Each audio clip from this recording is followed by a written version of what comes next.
Tout commence par un retour à pied de l'église. Calme, paisible, ordinaire. Jusqu'à ce qu'un policier raciste plaque une femme de 62 ans contre un mur de briques, lui pressant l'avant-bras contre la gorge pour n'avoir rien fait d'autre que vivre dignement. Mais ce qu'il ignore, c'est qu'elle n'est pas n'importe qui. C'est l'épouse d'un juge fédéral. Et en 5 secondes, son silence devient un véritable coup de projecteur. Son badge devient un fardeau. Et toute la ville se met à l'observer. Ce qui se déroule ensuite est une réflexion puissante sur la race, le pouvoir et le genre de force silencieuse qui ne se brise pas, même sous la pression. Dites-nous d'où vous nous regardez et quel moment vous a le plus marqué. Laissez un commentaire, cliquez sur « J'aime » et abonnez-vous pour découvrir d'autres histoires vraies qui vous touchent profondément. Les cloches de l'église venaient de sonner, leur écho persistant dans l'air chaud du printemps comme les dernières notes d'un hymne familier. Naomi Ellison descendait prudemment les larges marches de pierre de l'église Saint-Marc, ses chaussures à talons bas claquant doucement à chaque pas. Une main serrait une fine Bible reliée en cuir. L'autre enveloppait délicatement un bouquet de lys blanc, noué d'un ruban bleu pâle. La foule du dimanche se dispersait lentement dans le monde extérieur, des familles se faisant l'accolade, des enfants courant sur le trottoir, les rires discrets de vieux amis se fondant dans le bruissement des feuilles au-dessus de leur tête. Naomi se déplaçait différemment d'eux. Ni pressée, ni distraite. Juste stable et présente, comme si elle portait sa propre atmosphère autour d'elle. Elle portait une robe en crêpe bleu foncé qui captait le soleil sans l'éblouir, une broche argentée en forme de colombe posée juste sous sa clavicule.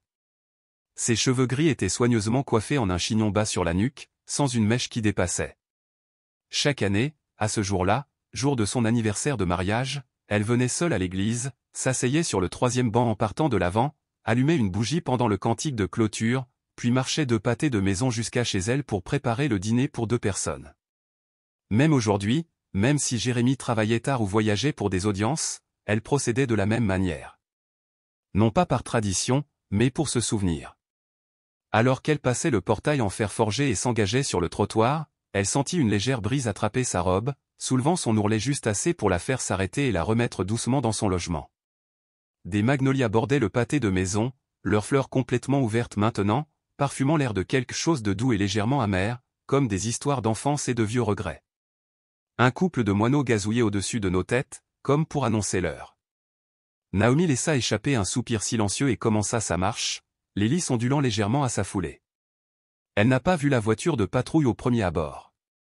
Elle était garée de l'autre côté de la rue, juste assez inclinée pour couvrir tout le pâté de maison. Mais elle le sentait. Le poids de l'attention. L'électricité statique dans l'air. Ce n'était pas nouveau pour elle. Ce n'était pas bruyant. Cela ne s'annonçait pas avec des sirènes ou des cris. Cela s'installait dans ses épaules comme de l'humidité, comme une tension retenue dans la mâchoire. Ses yeux se posèrent sur le côté, puis se reportèrent vers l'avant. Elle continua de marcher. Pas aujourd'hui, murmura-t-elle dans sa barbe, plus pour elle-même que pour quiconque l'écoutait. La voiture ne bougeait pas. Mais elle distinguait la silhouette d'un homme à l'intérieur. Côté conducteur. Le coude appuyé sur le cadre de la fenêtre, la tête légèrement inclinée. Il observait. C'était un homme blanc. Fin trentaine, peut-être début quarantaine. Cheveux courts. Pas de lunettes de soleil. Pas de téléphone à la main. Juste l'immobilité. Et ce genre particulier de calme qui n'a rien à voir avec la paix. Naomi l'avait déjà vu. Sur les parkings des supermarchés. Une fois, dans la salle d'attente d'un hôpital. Un silence qui attend de bondir. Elle ajusta sa prise sur les lisses, ses jointures se crispant légèrement sans le vouloir. Son esprit se mit à parcourir silencieusement des listes de vérification. Sa carte d'identité était-elle dans son sac à main? Son téléphone était-il chargé? Avait-elle verrouillé le portail de l'église derrière elle? Elle n'a pas paniqué. La panique n'a servi à rien. Elle s'est simplement préparée. Au bout du pâté de maison se trouvait la bibliothèque en briques rouges. Et juste après, sa maison. Une petite maison blanche aux volets verts et au chemin d'allée que Jérémie avait lui-même construit, 30 ans plus tôt. Elle imaginait déjà la lumière du porche s'allumer tandis que le jour déclinait. Les carillons éoliens se frottant doucement les uns contre les autres dans la brise du soir. C'est là qu'elle se dirigeait. C'était son droit. Mais à chaque pas, elle sentait l'espace autour d'elle se rétrécir. Comme si le trottoir s'était rétréci ou que les arbres s'étaient penchés. Elle repensa à une phrase de sa mère, douce et amère, comme du café brûlé. Ils n'ont pas besoin de raison, bébé. Juste du mauvais moment et de la bonne excuse. Naomi avait passé sa vie à réfuter cette affirmation. Elle était devenue directrice d'école. Elle avait mené des réformes dans son district. Elle avait encadré des jeunes filles. Elle avait siégé à des conseils communautaires. Elle avait suivi toutes les règles. Le respect lui était inculqué. Mais certains jours, peu importe la façon dont vous vous comportiez, votre peau entrait en premier dans la pièce. La porte du véhicule s'ouvrit. Elle l'entendit avant de le voir. Ce grincement mécanique, suivi du claquement lourd de l'intention. Des pas s'approchèrent, non pas précipités, mais délibérés. Comme un homme cherchant à se faire voir sans paraître pressé. Naomi ne se retourna pas immédiatement. Elle le laissa s'approcher. Le bruit de ses bottes sur le trottoir annonça sa présence. Le silence décida de ce qui allait se passer. Madame, lança une voix. Aiguë. Masculine. Locale. Elle se tourna lentement, son visage neutre, ni souriant ni sur la défensive.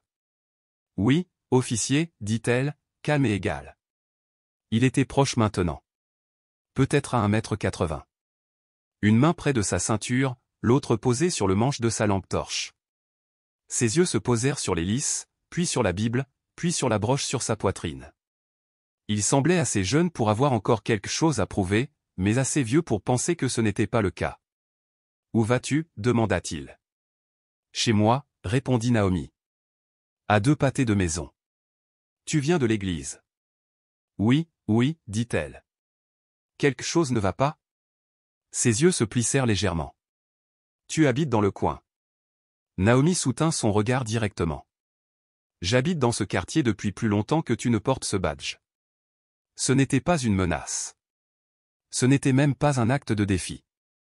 C'était la vérité, dite simplement, comme un nombre récité de mémoire. Mais elle vit quelque chose changer dans sa posture. Juste légèrement. La façon dont ses épaules se redressèrent. Le claquement de sa mâchoire. Et juste comme ça, elle savait que ce ne serait pas à propos des lys, ou de la Bible, ou de la broche. Il s'agissait de quelque chose de beaucoup plus ancien, de beaucoup plus lourd et de beaucoup plus difficile à nommer. L'officier s'approcha, ses bottes résonnant plus lourdement que nécessaire. Chaque pas était un avertissement muet, enveloppé de cuir ciré et de fierté. Naomi ne bougea pas. Non pas par défi. Mais parce qu'elle savait dès qu'elle le ferait, qu'elle lèverait la main, reculerait, se tournerait légèrement et qu'il interpréterait cela comme de la résistance. De la culpabilité. Une justification. Il plissa légèrement les yeux, ses lèvres se pressant en une fine ligne, scrutant son visage comme s'il s'agissait d'un puzzle qui n'avait aucun sens pour lui. Il n'y avait rien d'agressif dans son attitude. Pas encore. Mais Naomi avait appris, au fil des décennies, à lire les changements dans le souffle d'un homme avant que son ton ne change. À entendre ce qui suivait dans le silence entre les mots. « J'ai besoin de voir une pièce d'identité », dit-il d'un ton neutre. Comme si c'était le protocole. Comme si la situation l'exigeait. La voix de Naomi resta ferme. « Ai-je enfreint des lois, officier ?» Il ne répondit pas immédiatement. Son regard se posa sur les lys dans sa main. Puis sur la Bible. Puis sur la fine chaîne d'argent qui reposait au creux de son cou. Sa mâchoire se contracta. « On nous a signalé qu'une femme correspondant à votre description inspectait des maisons à quelques pâtés de maison, » a-t-il dit. Des mots lancés comme des hameçons, espérant que l'un d'eux s'enracine. Naomi n'a pas bronché. « Je reviens de l'église. J'habite rue aux Sornes. Je rentre chez moi. »« D'accord, » dit-il d'un ton plus tendu. « Mais je dois encore vérifier. » Elle hocha lentement la tête. Non pas en signe d'accord, mais en guise de reconnaissance. « Et demandez-vous à chaque femme portant des fleurs et des écritures de vérifier où elle se trouve. » Une lueur vive traversa son regard. Un non-dit qui avait le goût d'une insulte. Le vent se leva légèrement, tirant sur l'ourlet de sa robe et poussant une boucle de ses cheveux gris sur sa joue. Naomi leva lentement la main et la glissa derrière son oreille, sans le quitter des yeux. « Comment t'appelles-tu » demanda-t-il, plus fermement maintenant. Elle répondit calmement, « Naomi Ellison. » Il marqua une pause. Le nom lui était parvenu. Peut-être pas complètement. Peut-être pas encore. Mais quelque chose le ralentit une demi-seconde. Puis il prit une inspiration, redressa les épaules et fit un pas en avant. Il était à portée de main maintenant. Assez près pour qu'elle puisse sentir la légère trace d'après-rasage et de sueur. Assez près pour voir la tension monter au coin de ses yeux. Arrêtez de marcher et montrez-moi une pièce d'identité. Maintenant, répéta-t-il, plus fort cette fois. Naomi n'a pas élevé la voix. Je connais mes droits, monsieur l'agent.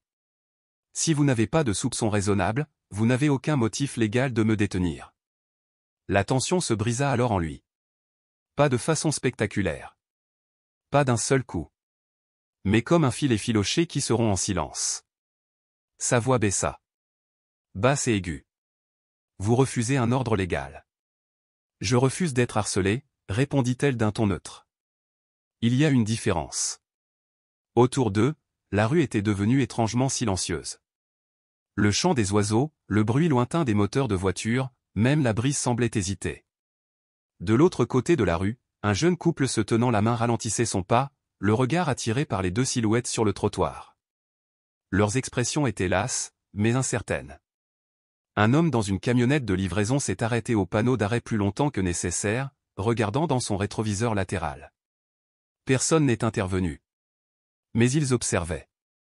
L'officier regarda autour de lui, vit la tension grandir et, au lieu de reculer, il se pencha vers la pression. Sa voix s'édurcit. Dernier avertissement, madame. Montrez-moi votre pièce d'identité. Naomi resta immobile, les doigts serrés autour d'Hélice. Non pas par peur. Mais par autre chose. Quelque chose de plus ancien que la peur. Elle avait vécu sa vie en résistant au subtil gommage de la dignité. Elle s'était tenue dans des pièces où elle était la seule à lui ressembler. Elle avait souri alors qu'elle avait envie de crier. Elle avait avalé l'injustice comme une pilule. Mais ce n'était pas une réunion à huis clos. C'était la lumière du soleil. C'était son bloc. Ce n'était pas le moment. Elle céderait. Alors fais ce que tu sens devoir faire. Dit-elle doucement. Mais comprenez ceci.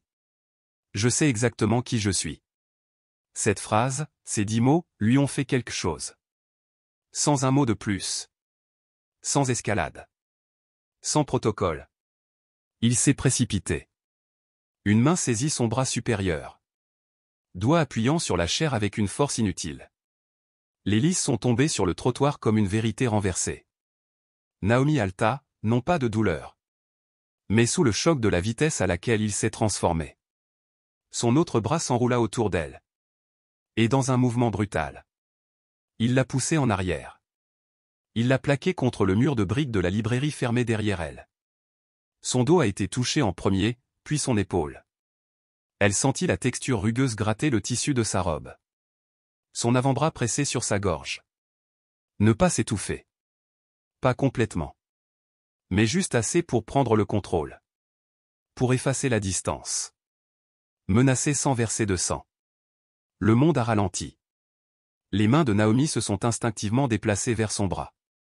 Ne pas pousser. Ne pas se battre. Mais pour se préparer. Rester debout. Son visage légèrement incliné vers le soleil. La lumière de la fin de matinée a éclairé l'argent de sa chaîne. Ses yeux ne se fermaient pas. Elle le regarda, droit dans les yeux. Même avec une pression sur sa trachée, elle parlait. Sa voix, calme mais claire. Tu n'as pas le droit de faire ça, dit-elle. Tu résistes, aboya-t-il. Je suis debout, murmura-t-elle. Un cri retentit de l'autre côté de la rue. La voix d'une femme âgée, aiguë d'incrédulité. Enlève tes mains d'elle. Un appareil photo de téléphone a cliqué. Quelqu'un a crié. Elle ne fait rien. Mais l'officier n'a pas bougé. La respiration de Naomi était désormais courte et irrégulière. Sa poitrine se soulevant sous son poids. Ses genoux tremblaient légèrement. Mais elle les a gardés enfermés. A refusé de lui donner l'image de l'effondrement. Derrière elle, le mur de briques restait froid et immobile. Une ancre. Et une prison. L'hélice à ses pieds avait été écrasée. La Bible avait glissé de son sac à main. Elle était ouverte sur un psaume qu'elle n'avait pas lu depuis des années. Un verset sur les ennemis tombant dans leur propre piège. Et quelque part en elle. Sous la douleur, la peur, l'impuissance. Il y avait quelque chose qui brûlait. Lent et lumineux. Elle ne pleurait pas. Elle ne suppliait pas. Elle attendait. Parce qu'elle savait quelque chose qu'il ignorait. Il n'était pas le seul à avoir regardé. Le monde ne s'est pas ouvert avec le bruit. Il craqua avec le silence. Le genre de sensation qui ressemble à une pression dans la poitrine. Une respiration retenue trop longtemps. Naomi est restée plaquée contre le mur. Son visage s'inclina juste assez pour voir le flou des visages de l'autre côté de la rue, se rassemblant comme des nuages avant une tempête. Quelques personnes ont commencé à crier. Mais l'officier, si proche maintenant qu'elle pouvait voir les minuscules vaisseaux rouges dans ses yeux. Ils ont agi comme si leur voix n'existait pas. Comme s'il s'était déjà convaincu lui-même. Ce n'était pas excessif. Ce n'était pas personnel. Je n'avais pas tort. Sa mâchoire se serra. Le genre de contrôle qui est toujours à un pouce de l'effondrement. Sa prise sur sa clavicule le rendait clair. Il voulait terminer cela avant que quelqu'un n'intervienne. Elle pouvait sentir la pierre dans son dos s'enfoncer dans sa colonne vertébrale. Elle pouvait sentir son souffle bégayer à l'intérieur de ses côtes. Elle pouvait sentir son propre silence devenir plus lourd que ses mots. Sa vision s'est brouillée pendant une seconde seulement. Ni par douleur ni par peur. Mais sous le poids de tout cela. Les décennies de navigation dans les salles. Là où elle a dû sourire en premier. S'expliquer plus vite. Pardonner plus rapidement. Elle pensa brièvement à ses élèves. Des filles aux cheveux épais et à l'esprit vif. Qui lui avait demandé un jour si être bonne était jamais suffisante. Elle leur avait dit que c'était. Mais maintenant. Avec ses bras retenus et sa voix rejetée. Elle n'était plus sûre d'y croire. Puis vint le son. Il n'a pas crié dans la rue. Il l'a tranché. Le crissement soudain des pneus mordant le trottoir. L'écorce du caoutchouc contre l'asphalte. Comme un fouet claquant dans le calme de l'après-midi. L'officier tressaillit à peine. Mais Naomi l'a senti. Dans le relâchement de la pression contre sa gorge. Il tourna la tête. Les yeux se rétrécissant vers l'intersection. Un SUV noir s'est arrêté rapidement. Ses roues serraient le trottoir. Le moteur s'est coupé brusquement. La foule s'est instinctivement séparée. Un peu de recul. D'autres lèvent leur téléphone plus haut. Et puis la porte s'est ouverte. Jeremiah Ellison est sorti. Sans hésitation. Il n'a pas claqué la porte. Il n'a pas élevé la voix. Il n'est pas venu en charge comme un héros dans un film. Il marchait lentement, délibérément. Avec le genre de présence qui n'avait pas besoin d'être présentée. Il portait une veste de costume gris ardoise. Déboutonnée. Col ouvert. Mais ce ne sont pas les vêtements qui ont fait tourner les têtes. C'était la façon dont il se comportait. Comme si l'air devait circuler autour de lui. Pas l'inverse. À 1,90 m avec de larges épaules. Et un regard qui avait autrefois fait taire les salles d'audience en plein procès. Jérémie n'avait pas besoin de demander ce qui se passait. Il pouvait tout voir. Naomi, essoufflée et meurtrie. Adossée à la brique. L'officier, les mains toujours levées. Je ne sais toujours pas s'il faut lâcher prise ou redoubler d'efforts. Les spectateurs, figés entre la peur et l'espoir. Sa voix, quand elle se fit entendre, était d'un acier mesuré. Éloigne-toi de ma femme. La colonne vertébrale de l'officier se redressa comme une allumette grattée. Il s'est complètement retourné maintenant. Les mains tombent lentement de l'épaule de Naomi. Les yeux vacillant entre le juge et le numéro de badge sur sa propre poitrine. Comme s'il essayait de donner un sens à ce qu'il venait d'entendre. Naomi s'appuya contre le mur pour se soutenir. Une main à ses côtés. L'autre appuyant légèrement contre l'endroit où son bras l'avait coincé. Elle n'a pas dit un mot. Elle n'en avait pas besoin. Jérémie fit un pas de plus en avant. Sa voix est plus basse maintenant mais plus ferme. J'ai dit, éloigne-toi de ma femme. Il n'y avait aucune hésitation dans son ton. Aucune négociation. Pas de place pour les erreurs d'interprétation. Et pendant un instant, un petit instant vacillant. La rue semblait s'arrêter à nouveau. Même les oiseaux dans les arbres au-dessus s'étaient tus. Leurs chansons sont apaisées par quelque chose de plus lourd que le son. L'officier a reculé. Un pas, puis un autre. Son visage rougit. Son souffle était coupé par la confusion et la fierté. Naomi a regardé les choses se dérouler. Avec la résolution tranquille d'une femme qui avait toujours su que ce moment pouvait arriver. Pas parce qu'elle avait fait quelque chose de mal. Mais parce que finalement, ils ont toujours essayé de te rappeler ta place. Seulement cette fois. Elle avait quelqu'un qui refusait d'oublier le sien. L'officier ouvrit la bouche. Comme s'il pouvait dire quelque chose. Une excuse peut-être. Ou une justification. Mais Jérémie leva la main. Paume tournée vers l'extérieur. Calme comme un drapeau de signalisation. Ne fais pas ça, dit-il. Plus doux maintenant. Vous en avez déjà fait plus qu'assez. Autour d'eux, les murmures reprirent. Bas et dispersés au début. Puis plus fort. Plus unifié. C'est son mari, murmura quelqu'un. N'est-il pas juge, demanda une femme en serrant plus fort son sac à main. Un adolescent avec un flux en direct à marmonner. Oh, il est sur le point de perdre son badge devant la caméra. Le changement de pouvoir était désormais visible. Épais dans l'air. Comme l'humidité avant un orage d'été. L'officier, qui quelques minutes auparavant avait maintenu une femme contre un mur. J'ai été soudainement entouré de jugement. Pas d'une autorité supérieure. Mais de la vérité qui se dévoile tout autour de lui. Jérémie se tourna vers Naomi. Sa voix devint quelque chose qu'elle seule pouvait entendre. Es-tu blessé? Elle secoua lentement la tête. Sa voix était rauque, mais claire. Pas assez pour avoir de l'importance.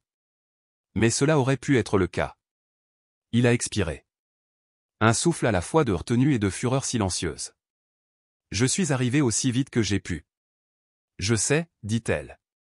Lui offrant le plus faible signe de tête. Sa main effleurant légèrement la sienne. Il regarda l'officier. Maintenant debout sur le côté. Comme un homme qui ne sait pas dans quelle direction l'histoire penche. Ses mains étaient serrées. Ses lèvres serrées. Ses yeux scrutent le trottoir.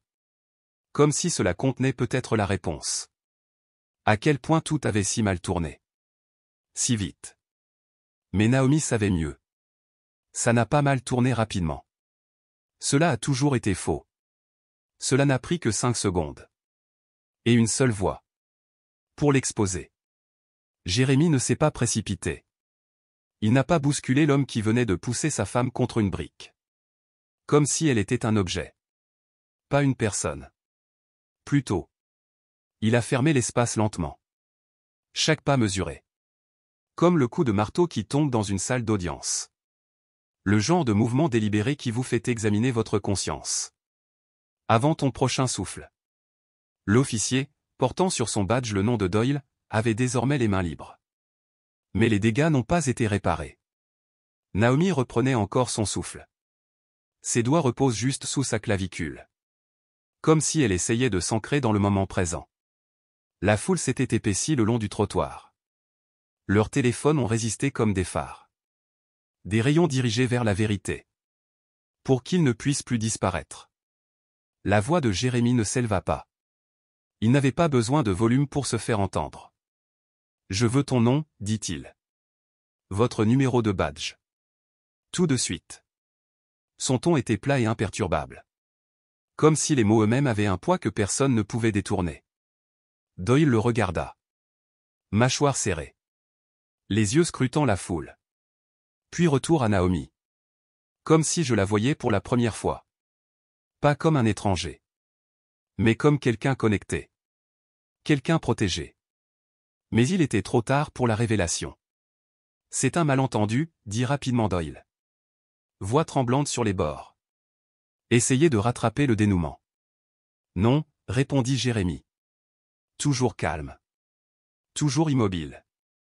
Ce qui vient de se passer ici n'était pas un malentendu. C'était un choix. Celui que tu as fait. Naomi se déplaça légèrement contre le mur. Sa posture est plus droite maintenant. Dignité intacte. Malgré tout ce qui avait été enlevé au cours des dernières minutes. Elle n'a pas encore parlé. Non pas parce qu'elle ne pouvait pas. Parce qu'elle voulait écouter. À ce que dirait son mari.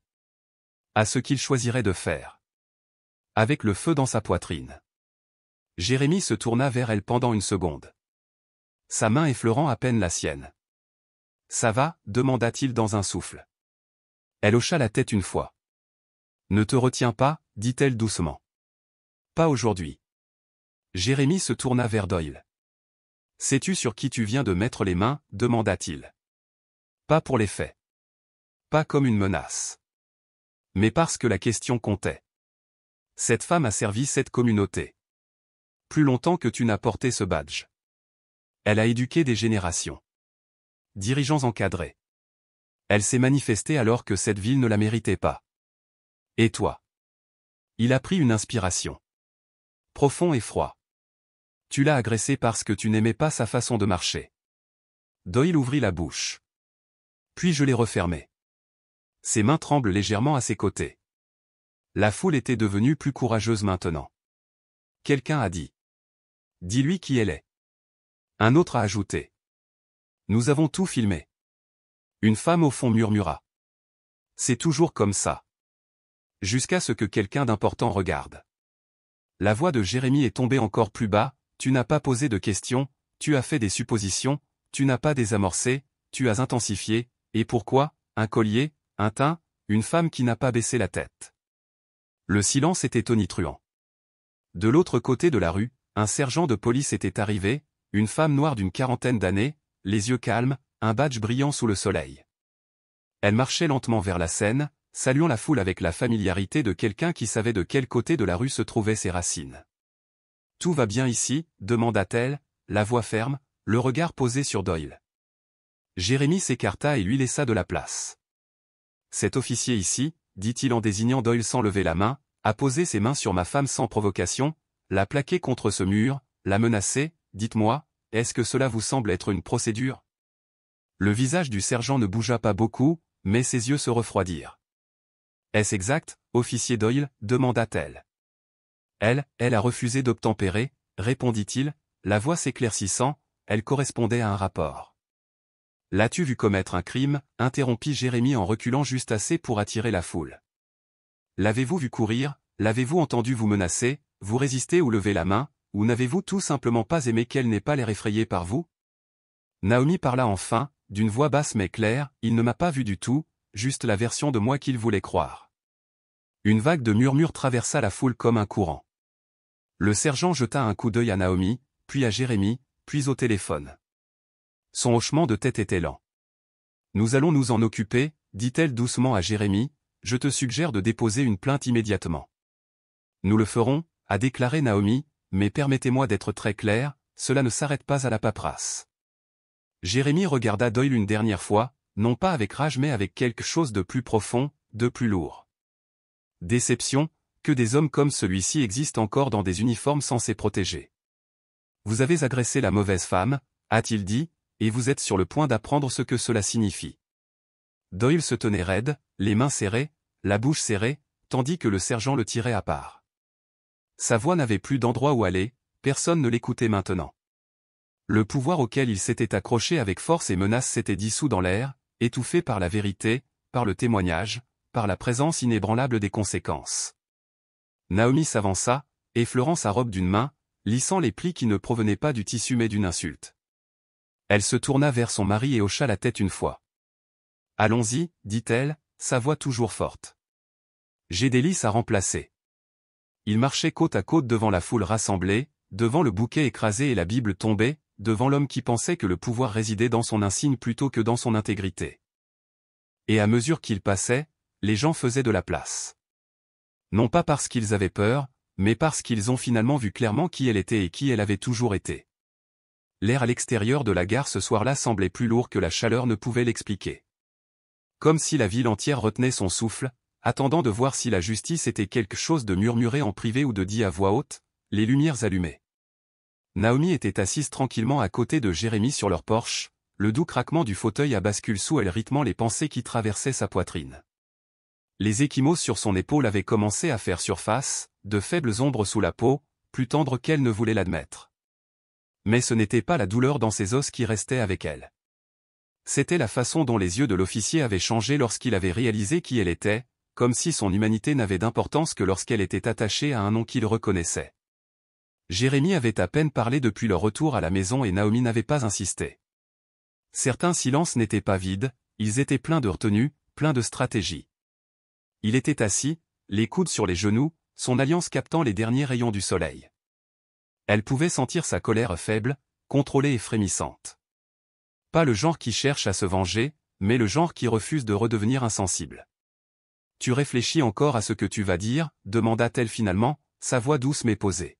« Je pense à tout le temps que j'ai passé à rester silencieux, » répondit-il sans lever les yeux, « combien de fois je me suis dit d'attendre le bon moment. » Naomi hocha lentement la tête, sa main posée sur la coudoir de sa chaise. « Et maintenant ? » Il a expiré.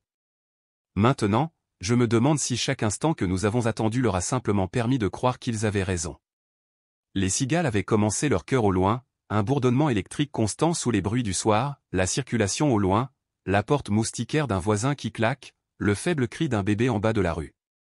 Naomi regarda vers la rue où tout s'était passé. Là où son dos avait rencontré la brique et où sa dignité avait été mise à l'épreuve devant des inconnus. Les images étaient déjà en ligne, partagées, coupées, republiées, son nom étant devenu tendance dans des endroits qu'elle n'avait pas encore vus. Elle ne l'avait pas regardé, pas encore. Elle n'en avait pas besoin. Elle se souvenait de chaque image de son corps. À l'intérieur de la maison, le téléphone sonna à nouveau, puis à nouveau. Jérémie avait arrêté de répondre. Les messages s'accumulaient, collègues, journalistes, vieux amis, voire ennemis, prétendant se préoccuper de la situation. Tout le monde avait quelque chose à dire maintenant que la vérité avait fait son chemin au grand jour. Mais la vérité, pensait Naomi, n'était pas suffisante. Il fallait le porter, le protéger, l'amplifier. Cela devait être plus qu'un moment. Je ne veux pas que cela disparaisse comme ça, dit-elle doucement, je ne veux pas que cela devienne un autre titre qui disparaît d'ici lundi. Jérémie se tourna vers elle, rencontrant enfin son regard. Ce ne sera pas le cas, pas si nous le détenons, pas si nous le possédons. Ils restèrent assis en silence pendant un moment encore, laissant les mots retomber comme la poussière après un long trajet sur un chemin de terre. Et puis, tranquillement, Naomi se leva. Elle entra dans la maison, sortit son carnet du tiroir du couloir et revint avec un stylo déjà décapuchonné. Elle s'assit à nouveau à côté de lui, tourna une page blanche et commença à écrire. « Qu'est-ce que c'est » demanda-t-il en regardant la courbe de ses lettres. « Des noms, dit-elle, des gens que je veux dans la salle, des pasteurs, des enseignants, des journalistes qui ne courent pas après les clics, des anciens qui se souviennent encore de ce que signifie être organisateur. Je n'attends pas la permission, Jérémie. Je planifie. » Il sourit, pas largement, mais sincèrement. « Tu as toujours aimé avoir 10 longueurs d'avance. Tu m'as toujours fait marcher seul pour y arriver, » répondit-elle, avec juste assez de taquinerie pour atténuer le poids de la journée. Il se pencha et l'embrassa sur la tempe, ses lèvres s'attardant juste assez longtemps. Pas cette fois. Au moment où le ciel est devenu violet, la ville avait déjà commencé à changer. Pas en surface, pas dans les rues, mais dans la façon dont les gens se parlaient. De la même manière que les étrangers hochent la tête en passant. De la même manière que les histoires voyageaient à travers les tables de cuisine et les porches. Naomi était devenue un nom que les gens connaissaient. Mais plus que cela, elle était devenue un miroir. Et ce que les gens voyaient refléter, c'était eux-mêmes, blessés, endurants, toujours debout. Au commissariat, les choses bougeaient déjà. L'officier Doyle avait été retiré de ses fonctions en attendant un examen, mais les rumeurs se sont répandues comme de l'encre renversée. Certains officiers ont déclaré qu'il avait été désigné comme bouc émissaire. D'autres ont dit qu'il avait eu exactement ce qu'il méritait. Quelques-uns ont discrètement admis l'avoir déjà vu franchir la ligne. Jérémie savait que ce qui allait suivre ne concernerait pas seulement un homme. Il s'agirait d'une culture, d'un silence, d'une structure de permission qui permettait trop souvent de faire du mal sans attendre de conséquences. Cette nuit-là, alors que Naomi était assise à la table à manger, prenant des notes sous la lueur d'une seule lampe, Jérémie arpentait le couloir avec un téléphone collé à son oreille. Il parlait calmement, mais les rides de son front restaient profondes. Il appelait des dirigeants, des juges, des avocats des droits civiques, des membres du conseil municipal, des gens qui comprenaient que la justice n'était pas seulement une idée, mais une structure, quelque chose qui devait être reconstruit de l'intérieur. Naomi écoutait d'une oreille, son stylo toujours en mouvement, son cœur battant régulièrement. Elle repensa à ses élèves, désormais adultes, dispersés à travers le pays, regardant ce qui se passait sur leurs écrans. Elle se demandait s'ils reconnaissaient maintenant en elle la même voix qui les avait autrefois appelés à leur potentiel. Elle l'espérait. « Naomi, » dit Jérémie depuis la porte. « Ils veulent une déclaration demain matin. » Elle leva les yeux sans broncher. « Ensuite, nous leur en donnons un, non pas pour nous défendre, mais pour déclarer ce qui va suivre. » Il hocha la tête. « Ensemble ?» Elle sourit. « Toujours. » Et sur ce, elle se leva de nouveau, marcha jusqu'à la porte d'entrée, l'ouvrit et regarda dans la nuit. La lumière du porche a clignoté une fois, puis est restée fixe. Quelque part dans le pâté de maison, quelqu'un était encore éveillé, regardant depuis sa fenêtre. Naomi n'a pas fait signe. Mais elle est restée là assez longtemps pour être vue. Meurtrie, oui, mais intacte. Et la ville, même dans son silence, avait l'impression d'écouter. Au moment où le soleil se leva sur les marches du palais de justice, une petite foule était déjà rassemblée. Certains se tenaient debout en groupe silencieux, d'autres étaient assis sur les bancs bas en pierre avec des tasses à café serrées dans des mains fermes. L'air du matin sentait la détermination et l'encre fraîche. Comme si quelque chose d'ancien avait finalement été brisé pour faire place à quelque chose de nouveau. Naomi se tenait près de l'entrée sous les hautes colonnes, vêtue d'un simple costume gris. Sa broche était polie, sa posture inébranlable. Elle n'était pas là pour être le centre de quoi que ce soit, mais la gravité autour d'elle disait le contraire. Jérémie se tenait à côté d'elle, la cravate déjà desserrée, sa main effleurant doucement la sienne. Un signal silencieux indiquant que peu importe ce qui allait arriver, ils allaient le traverser ensemble. Les journalistes étaient alignés le long de la promenade comme des sentinelles, les microphones tendus comme des confessions attendant d'être entendus. Leur voix étouffée sous le poids du moment. Naomi ne s'est pas arrêtée pour répondre aux questions. Elle n'a pas cherché de caméra. Elle est entrée dans le palais de justice comme si c'était son propre salon. Parce que la dignité, lorsqu'elle est gagnée, ne bronche pas face à l'examen minutieux. La salle d'audience elle-même était bondée. Militants, membres du clergé, employés municipaux, étudiants avec des cahiers, ils ont rempli les bancs comme si c'était dimanche matin. Le juge est entré. L'huissier a rappelé la salle à l'ordre. Et l'air semblait se resserrer dans chaque coin. L'officier Doyle était assis de l'autre côté de l'allée, les épaules voûtées, les yeux baissés. La bravade de ce jour-là a disparu depuis longtemps. Son uniforme avait également disparu.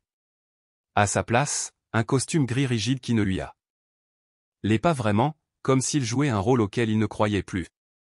Son avocat murmurait souvent, mais il répondait à peine, les lèvres serrées en une ligne fine et amère.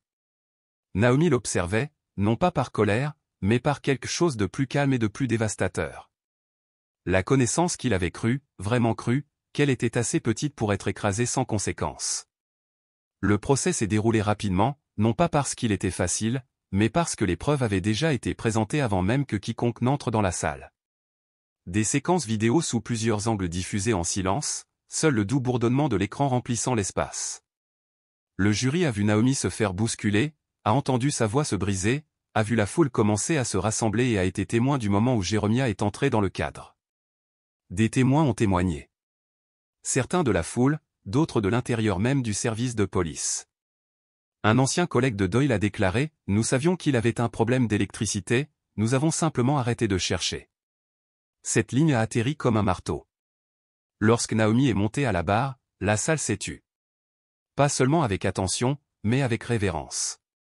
Elle n'a pas élevé la voix. Elle n'en avait pas besoin. Elle parlait comme quelqu'un qui avait parcouru cette route 1000 fois en silence et qui avait finalement décidé que le monde avait besoin d'entendre ses chaussures heurter le trottoir. « Je n'ai pas été attaquée à cause de ce que j'ai fait », a-t-elle déclaré clairement. « J'ai été attaquée à cause de ce qu'il a vu quand il m'a regardé. Et si cela ne suffit pas à nous amener ici, alors pourquoi avoir un tribunal ? Lorsque le verdict est tombé au coupable d'agression, de mauvaise conduite et de violation des droits civiques, personne n'a applaudi, personne n'a applaudi. C'était le genre de justice qui n'avait pas un goût sucré. Seulement nécessaire. Naomi ferma les yeux et laissa échapper un long et silencieux souffle. Non pas de victoire, mais de libération. Doyle resta assis, la mâchoire tremblante. La réalité de sa chute s'installant enfin dans l'espace vide où vivait sa certitude. Dehors, les marches étaient plus encombrées maintenant. Le soleil projette de longues ombres derrière chaque conversation. Naomi est montée sur le podium, les caméras ont de nouveau cliqué. Mais son regard ne quittait jamais les gens. Il ne s'agit pas seulement de ce qui m'est arrivé, a-t-elle déclaré. Il s'agit de ce que nous permettons aux gens qui n'ont pas de caméra de surveillance. Qui n'a pas quelqu'un qui arrive à temps. C'est une promesse, ne plus jamais se taire. À partir de là, le changement n'a pas explosé. Cela s'est déroulé. Dans les semaines qui ont suivi, Jéremia a dirigé un examen formel de toutes les plaintes pour recours à la force au sein du département. Un conseil de surveillance communautaire a été créé. Naomi a été invitée à présider sa première session. Certains officiers ont démissionné discrètement. D'autres sont restés et ont écouté pour la première fois. Les politiques relatives aux caméras corporelles ont été réécrites. Formation restructurée. Des rapports civils rendus publics. Ce n'était pas parfait, mais c'était réel. Lors de la première réunion publique, Naomi se tenait sous des guirlandes lumineuses sur la scène d'une école, entourée de voisins qui avaient autrefois murmuré leur peur en privé. Elle tenait le même carnet qu'elle avait commencé sur le porche ce soir-là et lisait une liste de changements déjà mis en œuvre. Puis elle le referma, regarda la foule et demanda simplement. « Que voulez-vous que votre ville ressente lorsque votre enfant marche dans la rue ?» Une femme à l'arrière se leva lentement, sa voix tremblante. « En sécurité, je veux me sentir à nouveau en sécurité. » Naomi hocha la tête. « Alors assurons-nous que ce n'est pas seulement un sentiment. Faisons une loi. » Elle rentra chez elle ce soir-là, passant devant le mur où tout avait commencé. Quelqu'un avait laissé des lys frais là, emballés dans du papier brun, attachés avec un ruban bleu. Elle ne s'arrêta pas pour les ramasser. Elle sourit simplement, toucha la pierre de 2 doigts et continua son chemin. Parce que le jugement avait commencé. Et maintenant, enfin, il appartenait à tout le monde. Ce qui est arrivé à Naomi Ellison n'était pas un acte de cruauté isolé. C'était le miroir d'un système qui confond trop souvent pouvoir et droiture, et silence et ordre. Mais l'histoire de Naomi nous le rappelle, la dignité n'est pas un privilège. C'est un droit. Sa force ne venait pas de crier plus fort. Elle venait de tenir plus ferme. Et l'autorité tranquille de son mari n'explosait pas de colère, elle était empreinte de clarté, de principe et d'un amour indéfectible. Pour beaucoup d'entre nous, surtout ceux qui sont assez âgés pour se souvenir d'autres batailles, cette histoire éveille en nous quelque chose de profond. Nous nous souvenons des marches, des tribunaux, des sacrifices silencieux consentis sur les porches et dans les bancs de l'église. Le courage de Naomi nous ramène à cet endroit. Ne pas ruminer la douleur, mais retrouver notre voix dans le présent. Car ce qui est en jeu, ce n'est pas seulement la justice pour une femme. C'est le monde que nous léguons à nos enfants et à leurs enfants. Alors, si cette histoire vous a touché, vous a fait réfléchir, ou même vous a rappelé. Prenez un instant pour aimer cette vidéo. Partagez-la avec quelqu'un qui croit encore à la force tranquille. Et abonnez-vous à notre chaîne pour découvrir d'autres histoires vraies qui honorent la résilience, dénoncent l'injustice et valorisent le pouvoir des gens ordinaires. Ne nous contentons pas de témoigner de la vérité. Avançons ensemble.